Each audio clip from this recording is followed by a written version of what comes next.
Good Thursday evening and welcome to the Ncwlife Evening News. I'm Grant Olson.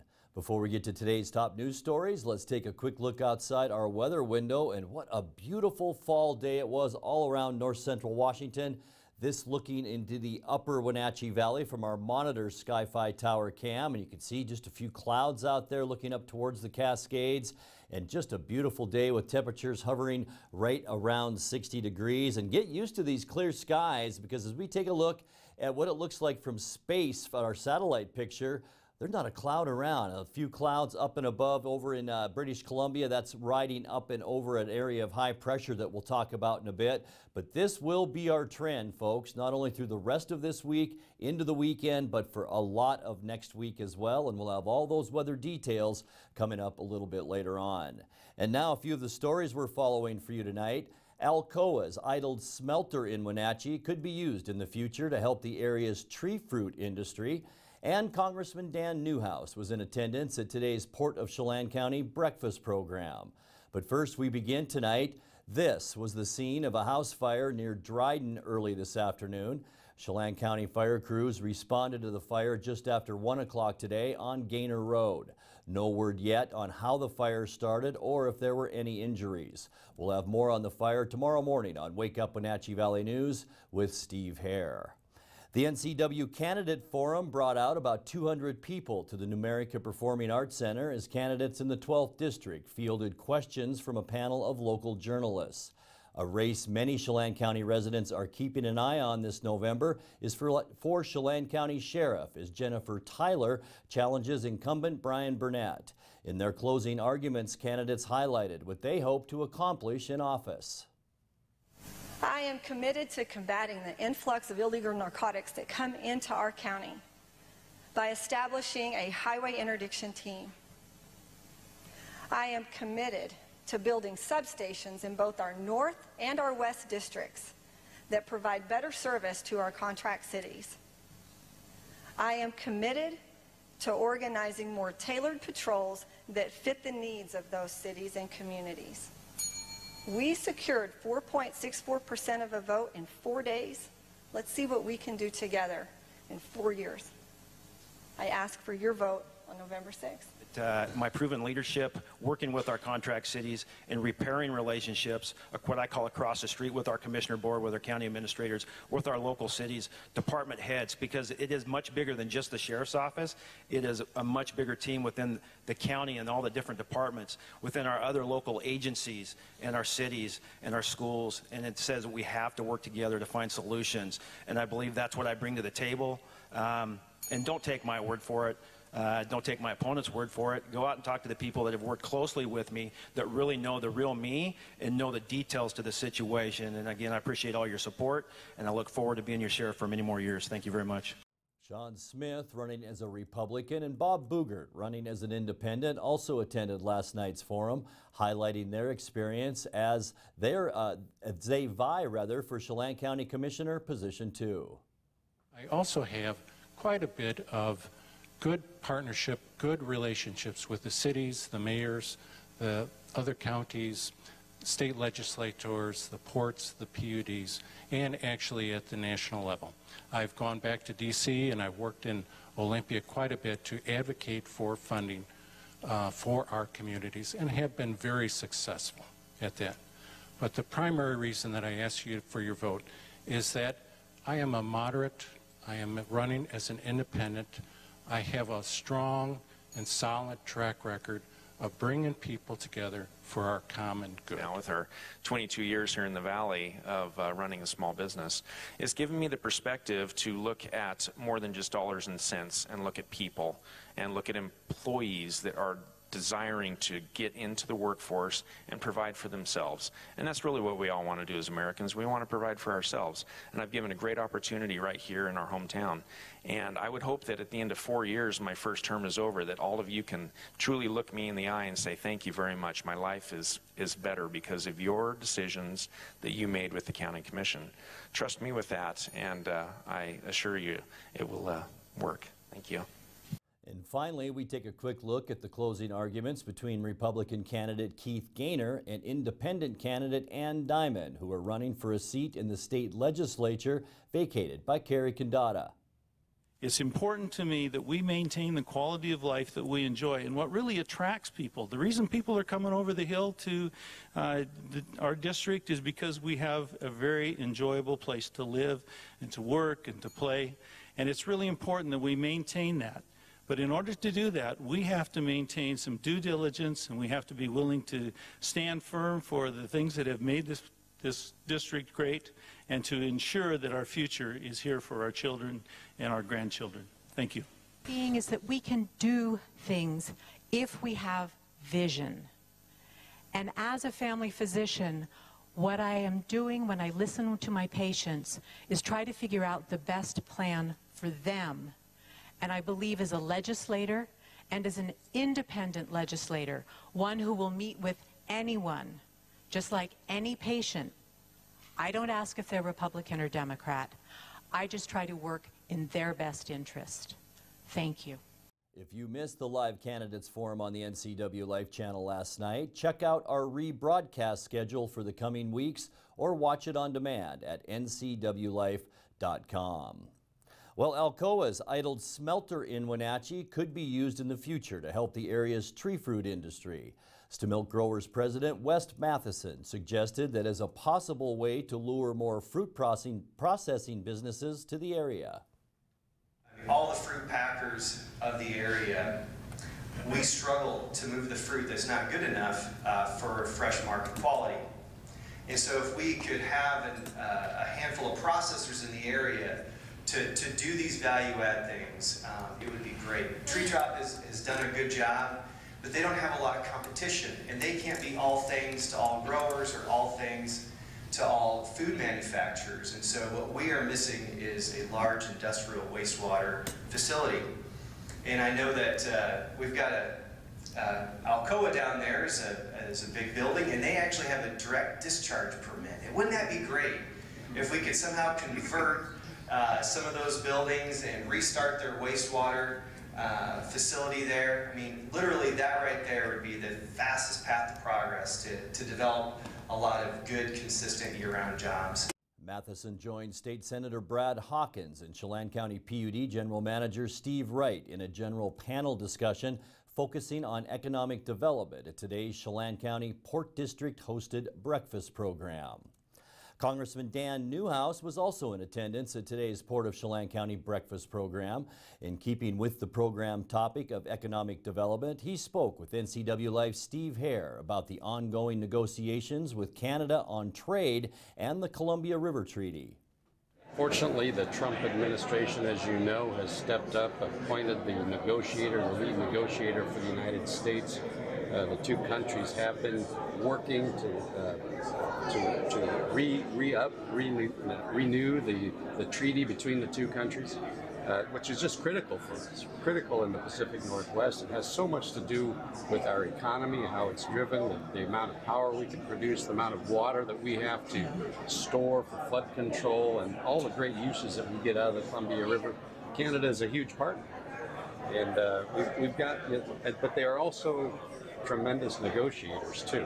They're tough customers, and so. But I'm very confident that we have a good team in place to represent us in these negotiations. I'm just glad that we're moving forward. That's important, of course, to the future of the Chelan County PUD and the other river users, certainly in the U.S. Also, while this is going on, I know the Trump administration is working with Canada, the new agreement, the new trade agreement. Do you see any overlap between the negotiations on the treaty and, let's say, those trade negotiations? Well, that's a good question. The new USMCA, which doesn't roll off the tongue quite as easily as NAFTA, but I'm delighted that we were able to come to a positive culmination of that new treaty. I think as time goes on and we see the benefits of that for all three countries, the intention was to lift all three countries in a positive way. I would expect that there would be some carryover or spillover into the CRT, or the Columbia River Treaty negotiations, because of the positive results of the new trade agreement. So that's my anticipation. I hope that's the case, but we'll just see. Congressman Newhouse was among several elected officials and candidates who attended today's program, including 8th District GOP congressional hopeful Dino Rossi. Coming up next, an East Wenatchee man who threatened to kill the police officer who shot and killed his cousin in 2016 has been sentenced to 5.5 years in federal prison. Following Governor Jay Inslee's moratorium on Washington state's death penalty in 2014, today the Washington Supreme Court followed suit in declaring the death penalty invalid. Chelan County and Department of Transportation crews continue to work today to clear debris from Tumwater Canyon following a rock slide on Wednesday. And tonight we continue our look at the statewide initiatives on the November ballot with the argument against the gun initiative 1639. I'm Grant Olson, and you're watching the NCW Life Evening News.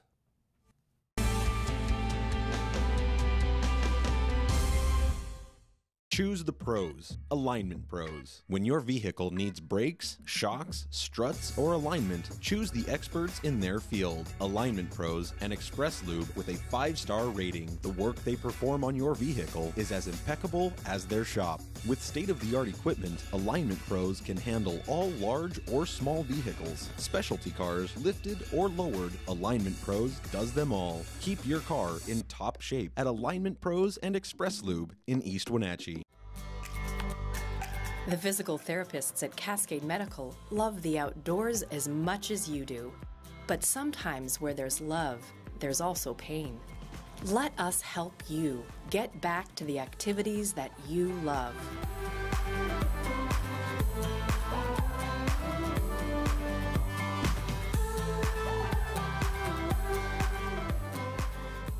Cascade Medical, partners in your health. Eastern Washington. It's a great place to call home and a great time to own a home. It's the ideal place to lay down roots for your family and your future. Gisa Credit Union thinks Eastern Washington is a great place to own a home too. That's why we offer all kinds of home loans with personal attention every step of the way. We're your home. For home loans, we're Gisa Credit Union.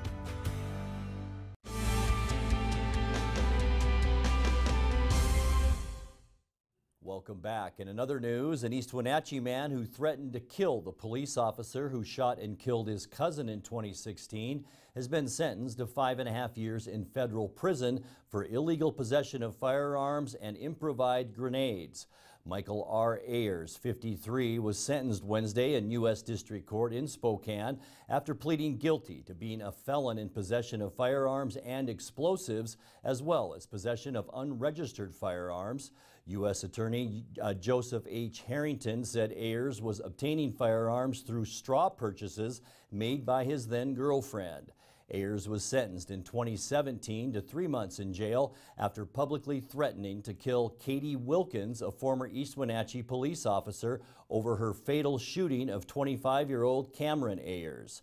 Wilkins was fired from the force after the shooting was determined to be not clearly justifiable. When police searched his mobile home, they found, among other weapons, 2 short-barreled rifles, a rifle receiver, a rifle-mounted flare launcher, and 5 improvised grenades loaded with black powder and BBs that were designed to be fired from the flare launcher. Well, following Governor Jay Inslee's moratorium on Washington's death penalty in 2014, today the Washington Supreme Court followed suit in declaring the death penalty invalid.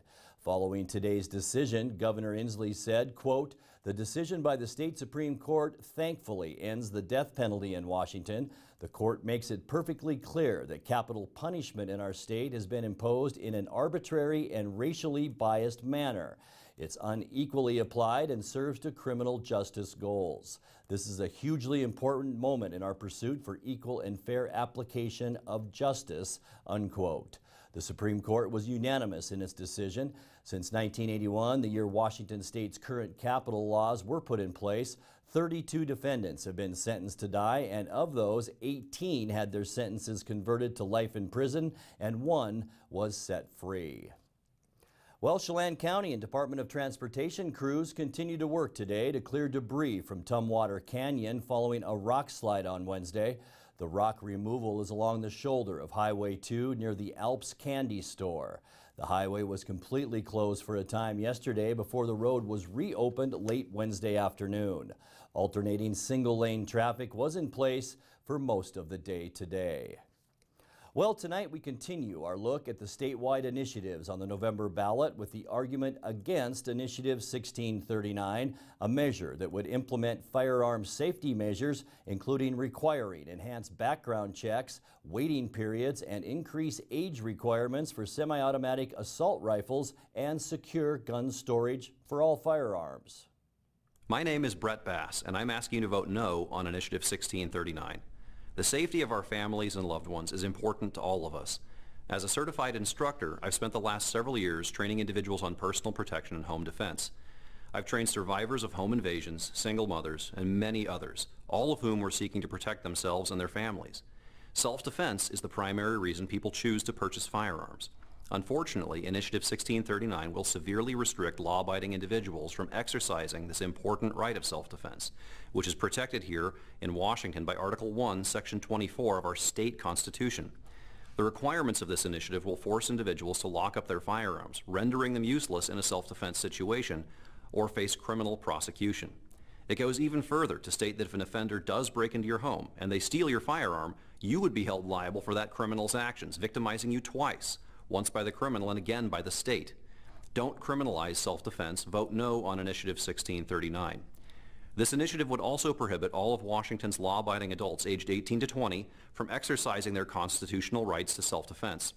Federal law already restricts 18 to 20-year-olds from purchasing handguns, and Initiative 1639 would restrict them from purchasing rifles as well, even though rifles are very, very rarely used to commit any crimes.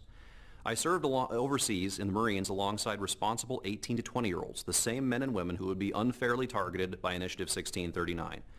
We as a country trust our young adults to vote and serve in uniform in defense of our nation, yet initiative proponents want you to believe that these same adults cannot be trusted to defend themselves at home or protect their families. This is blatant age discrimination and asks you to blame hundreds of thousands of law-abiding Washingtonians for the crimes of a very few. Vote no on Initiative 1639. Washington deserves real solutions to keep our communities safe. Real solutions that will rightly target criminals and not just you and your family. This initiative is being funded by a handful of Seattle billionaires who are only concerned with pushing a failed boilerplate gun control agenda instead of solutions that will keep all of Washington's communities safe. Please vote no to reject this false security, which instead only restricts you and your right to self-defense. Don't criminalize self-defense. Vote no on Initiative 1639. For more information, please go to our website, voteno1639.org. You're watching the NCWLife Evening News. Coming up next, your complete local weather forecast. That and much more still to come on the NCWLife Evening News. Stay with us.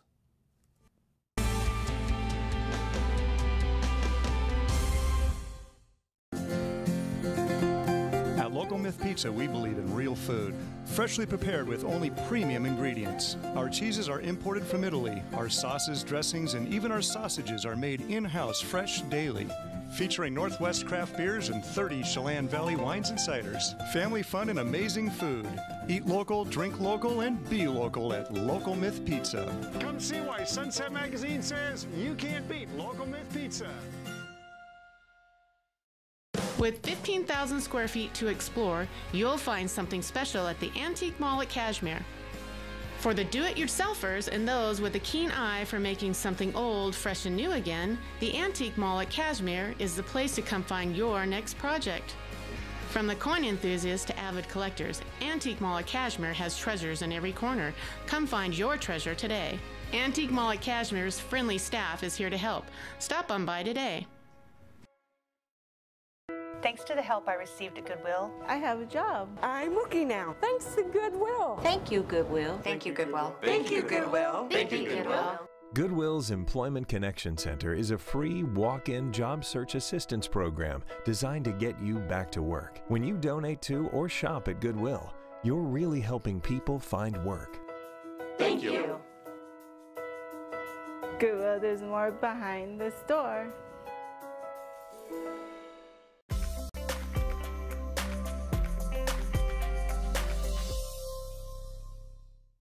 Welcome back, and time now for a check of your local North Central Washington weather forecast. But before we get into those details, as always, let's take a look outside our weather window. And what a beautiful shot we have for you today.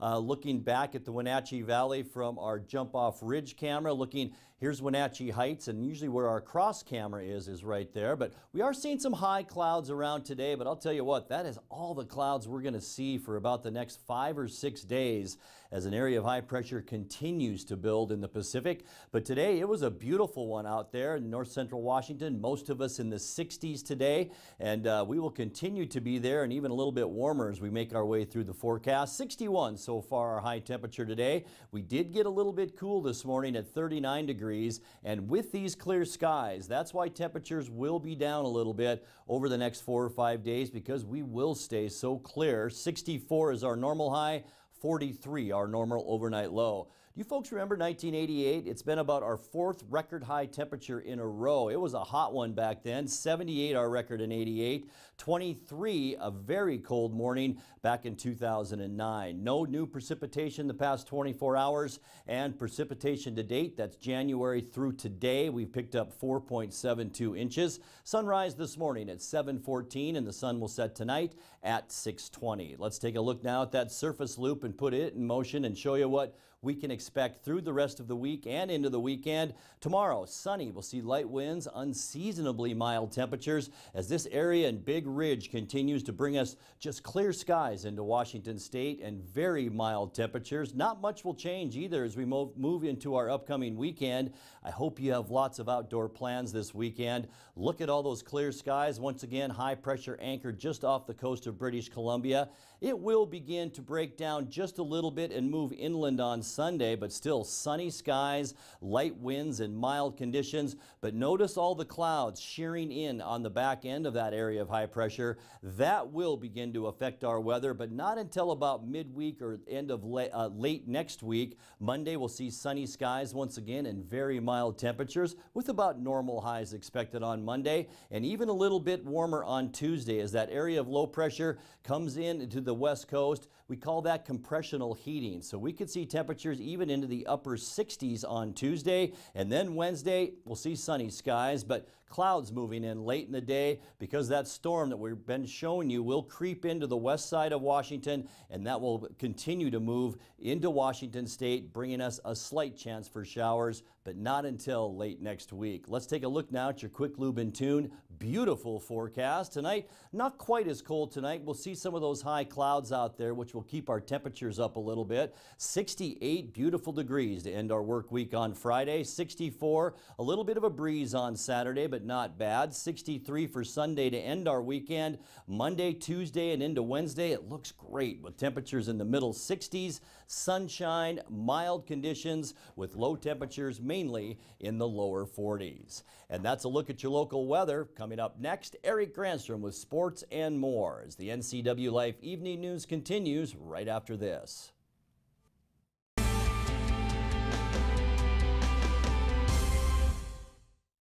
So Pam, how's your mom doing? She's okay. She's struggling. She'd like to stay in her house, and it's getting harder for her to do the daily chores. What kinds of problems is she having? Just basic house cleaning, you know, taking care of her house, yard work, taking care of her medicine. Mm-hmm. It does sound exhausting. It is very exhausting, and I always worry about her. Aging and Adult Care can assist you or your loved one to remain comfortably and safely in their own home. Contact them today to start the conversation. I came here to CVCH because one of my friends referred me. When I met Dr. Jocelyn, she was just amazing. She connected with my son, and it meant so much to me. He opens up so quickly because she just sits there and plays with him. It really is like going to see a friend. It's really great to walk into somewhere where you feel welcomed and you feel accepted and respected. It just feels like home.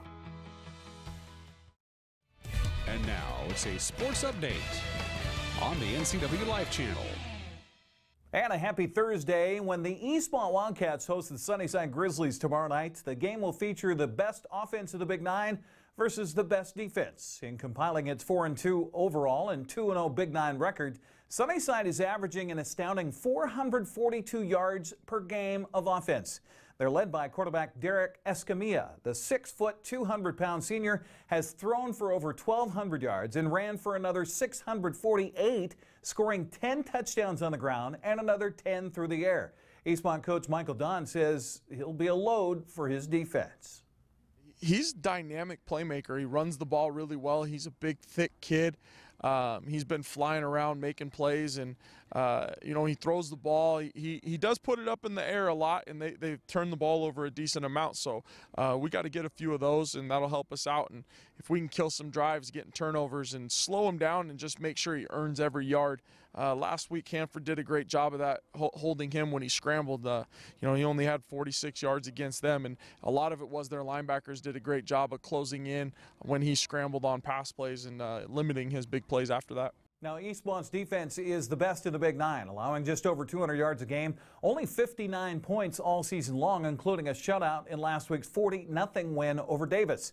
In the meantime, as they've moved quarterback Kalen Massey out to a slot receiver, it's proved explosive for the Wildcat offense as he scored 4 times against the Pirates, including a 70-yard touchdown reception from Carson Everhart. Since we moved Kalen to the slot, we've had back-to-back weeks with long explosive plays involving him. He's had, I think, 2 50-yard touchdowns in the last 2 weeks, 50-plus. And, we've just kind of become a little bit more explosive as an offense. It's helped loosen up the box. People have to respect him. He can run. And it's been real nice for us.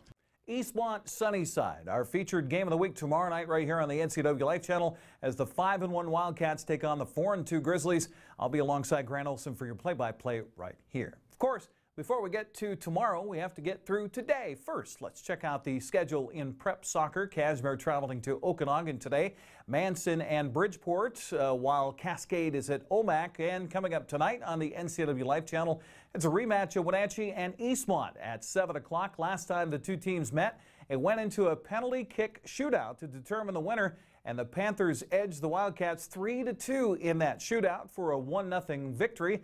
Wenatchee sits just in front of Eastmont in the Big Nine standings at 7-1 to 6-2 for the Wildcats. I'll be along Matt Wiesen with the play-by-play 6:50 pregame tonight here on the NCW Life channel. In prep volleyball today, Cascade Christian hosts Pateras. Manson's at Oroville, Bridgeport hosting Waterville-Mansfield, Cascade traveling to Omak, and Cashmere's at Okanagan. Tonight, it's Wenatchee hosting Sunnyside, while Eastmont's on the road at West Valley. Also in the pool earlier today, it was Eastmont on the road at Moses Lake. Now coming up tomorrow, it's the 11 dive meet, this time at the Wenatchee pool. That starts Friday at noon. Tomorrow's a big day for the Wenatchee Wild as they finally play their home opener against the Nanaimo Clippers at the Town Toyota Center. There will be free cowbells, a ring ceremony, a banner unveil for the BCHL Championship, and much more. Be sure to join us tomorrow morning as we'll visit with the voice of the Wild, Arch Ecker, here on Wake Up Wenatchee Valley. That's tomorrow morning at 7 right here on the NCW Life channel. Oh, by the way, if you're curious about the Seahawks and their travels to London, they made it there just fine. They gave all the players these special Bose earbud noise-canceling headphones. They left last night and flew throughout the night and arrived at Heathrow today, and then had hoped that the players would sleep throughout the flight. Sounds like most of them did. They have a picture on the Seahawks.com website of Russell Wilson sleeping away on the long flight. They figured that was about a 7-hour flight. They did have practice today, and they're getting ready for their matchup with the Oakland Raiders coming up Sunday at Wembley Stadium. That kickoff is 10 o'clock our time, and that broadcast on Fox. That's a look at sports news. I'm Eric Granstrom on the NCW Life channel. Grant, back to you. Thank you, Eric. And that's going to do it for our newscast tonight. I'm Grant Olson. Thanks for joining us, and have a great night.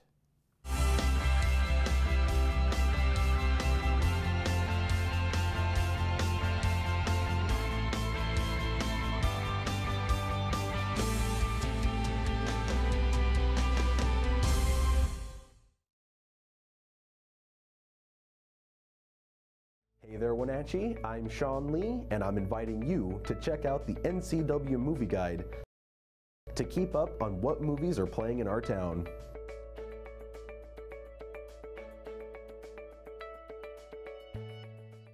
I'm Mark Miller, and you're watching the NCW Life channel.